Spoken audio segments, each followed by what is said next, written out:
Good morning. Let's do a problem where we determine centripetal acceleration. Bobby, please read the problem, and Bo, please translate. Flippin' physics. A cylindrical space station with a radius of 115 meters is rotating at 0.292 radians per second. Stop. Radius equals 115 meters and angular velocity equals 0.292 radians per second. Bobby, please. A ladder goes from the rim to the center. What is the magnitude of the centripetal acceleration at 1, the top of the ladder, 2, the middle of the ladder, and 3, the base of the ladder? Okay, so centripetal acceleration equals question mark for each of those locations. The radius I gave before of 115 meters is for part 3. The radius for part 2 is halfway up the ladder, or 115 divided by 2, which is 57.5 meters. And the radius for part 1 is 0. Billy, please solve all 3 parts. Okay, centripetal acceleration equals tangential velocity squared divided by radius, and centripetal acceleration also equals radius times angular velocity squared. Because the space station's velocity was given in radians per second, we know 0.292 radians per second is an angular velocity. Therefore, we should use radius times angular velocity squared for the centripetal acceleration.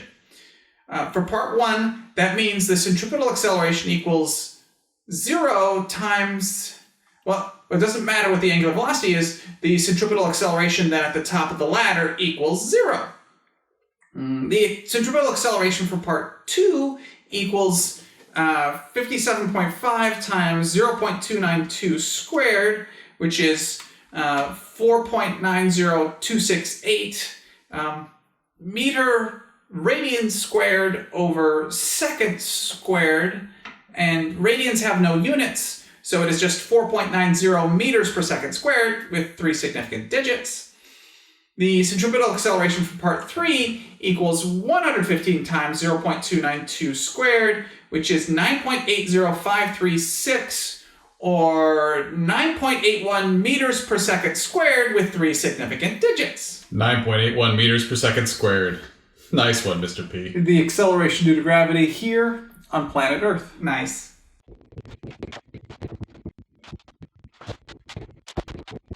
Yes. When I stand on the interior rim of this rotating space station, I experience a centripetal acceleration equal to the acceleration due to gravity here on planet Earth. This is called artificial gravity. I actually feel as if I weigh exactly what I normally do on Earth. This concept has been shown in all sorts of movies. For example, 2001, A Space Odyssey, which was released in 1968, has a rotating space station for artificial gravity and shows Dr. Dave Bowman exercising while jogging on the space station's interior rim. Another movie, Elysium, features a giant rotating space station with permanent residents living on its interior rim. Using a rotating cylindrical space station, we can create artificial gravity. Pretty cool, eh? Absolutely. Yeah, that is pretty cool. What will I feel when I start climbing up the ladder? Well, the radius decreases as you go up the ladder. So the centripetal acceleration, or the artificial gravity, also decreases. As you climb the ladder, you feel like you weigh less? Yes.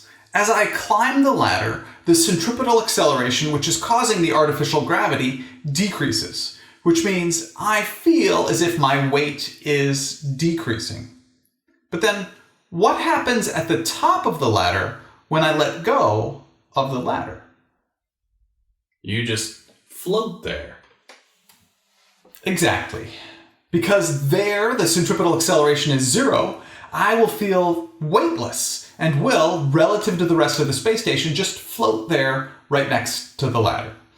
But I should tether myself to the ladder, because if I accidentally give myself the slightest push, I will slowly float away from the ladder until I reach the outside of the space station. And I will have almost zero tangential velocity, but the tangential velocity of the rim of the space station is roughly 120 kilometers per hour or 75 miles per hour. Thank you very much for learning with me today. I enjoyed learning with you.